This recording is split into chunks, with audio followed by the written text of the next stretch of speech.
Pinagkakitaan ng hobby, my first plant order.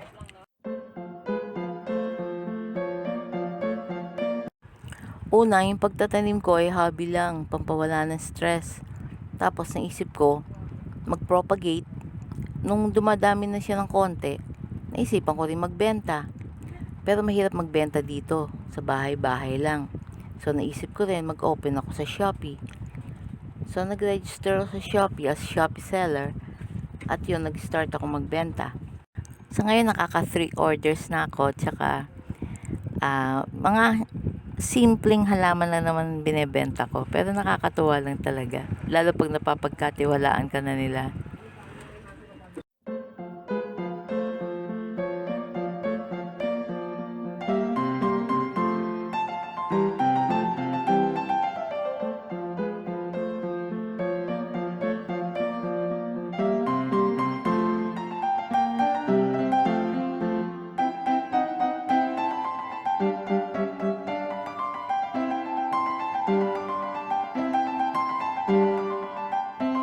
So, ganito ko lang pinak yung first order ko, yung Moses in Cradle.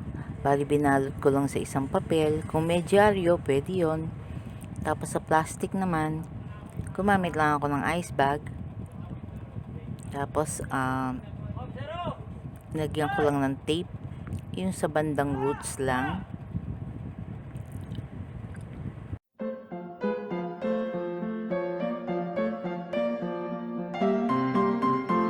Binalot mabuti para lang ma-secure yung mga ugat. Pagkatapos, ibinalot ko naman yung mga dahon ng papel. Pinaikutan lang at medyo finlat siya para hindi magkabali-bali. So, secure lang sa pagbalot ng papel. At nilagyan ko din ng konting tape.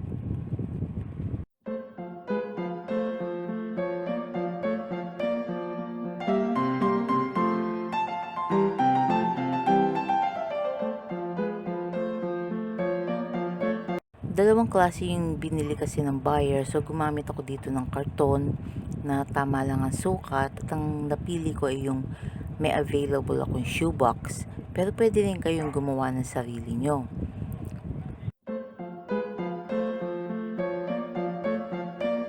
Dito naman sa pothos ay gumamit ako ng bote ng tubig. Ginupit ko lang sa bandang itaas at kasi yun din ang ipantatakip ko. Pero kumuha ako ng size na bote na tama lang sa laki ng halaman.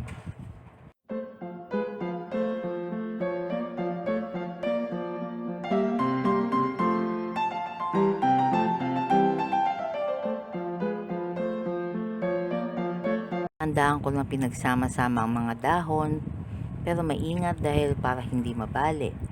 Pagkatapos ay gumamit ako ng basang tissue at binalot ko lang sa mga ugat para maiwasan ang pagkatuyo.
Gamit kasi sa ganitong bote ay maganda rin kasi kahit maihagis, kagaya ng napanood natin dati na ginagawa ng isang courier company, kahit ipaghagisan yung product, ay hindi siya masyadong mahalog.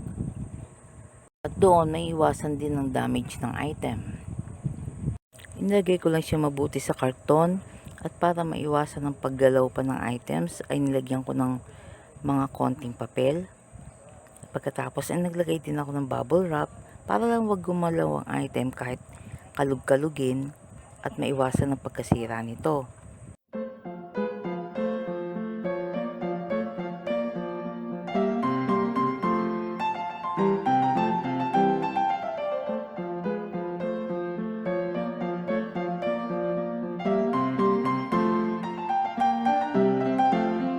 Pagkatapos ay binalot ko pa rin ang box ng papel at maraming tape kasi ang tape din ay nakakapagpatigas nung box para maiwasan ang pagkapipi.